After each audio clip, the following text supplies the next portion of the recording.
Hello everyone. Today I am at Old Goa, Karmali Junction, and you can see behind me a pillar which is called as Hath Ka Trokham.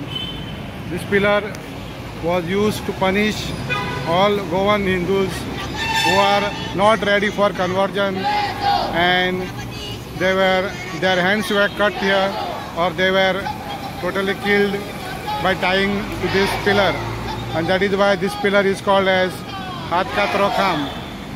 And today is 18 June.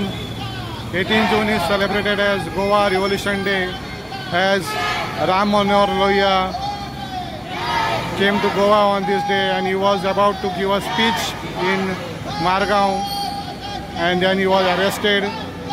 But this day charged the Goan Revolution, and that is why this day is called as Goa Revolution Day, 18 June.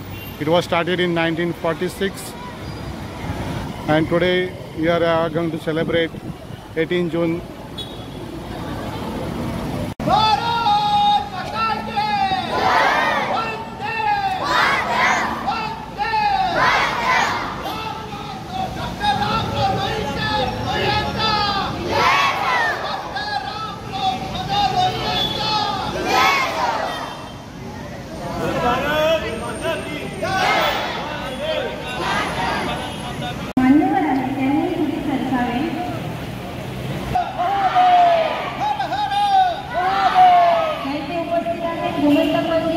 त्याचबरोबर Satyavijay Naik sir, Satyavan महान sir,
is remembered as the day of revolution truly began, with unity, courage, and the dream of freedom.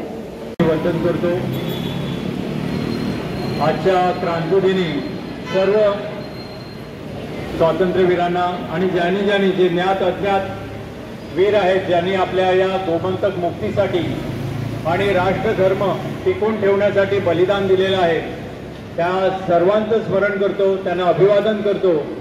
Chhatrapati शिवरायांचं या ठिकाणी स्मरण करतो.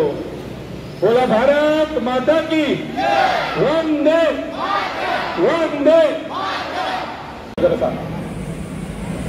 वास्तविक जर आम्ही ह्या हात कातरो खांब किंवा गोमंत भुमीचो इतिहास जर आमी अभ्यास करपाक येयलो लागले जाल्यार आमच्या शरिराचेर म्हणजे काटे उबे रावपाक जाय. हो हात कातरो खांब त्याचीच एक साक्ष म्हणून हांगसर आसा.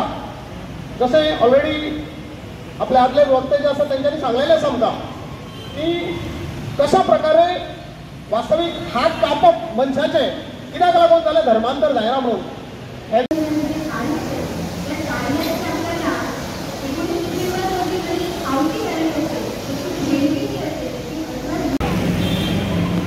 आणि म्हणून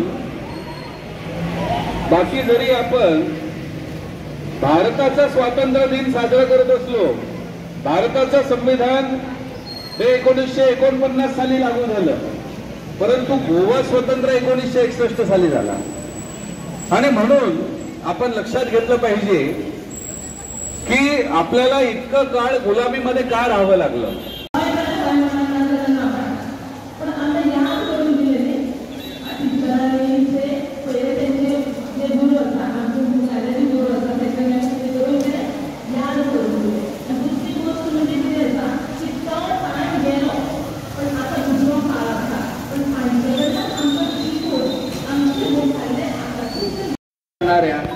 आयोजक मंडळांचे आणि संयोजनात मदत करणाऱ्या सर्व स्वयंसेवकांचे मनपूर्वक आभार. आज या ऐतिहासिक हात कातरा खांबाजवळ उपस्थित राहून आपल्या गोमंतकीय क्रांतीवीरांना आदरांजली वाहणाऱ्या सर्व हिंदू संघटनांचे, सर्व मान्यवरांचे, ग्रामस्थांचे आणि उपस्थित नागरिकांचे तसेच पत्रकार बंधूंचे त्याचबरोबर हात कातरो खांब जवळील परिसर स्वच्छ करून दिल्याबद्दल अग्निशामक दलांचे आणि आमच्या सुरक्षेसाठी तत्पर उभे असलेले पोलिसांचे देखील मनपूर्वक आभार.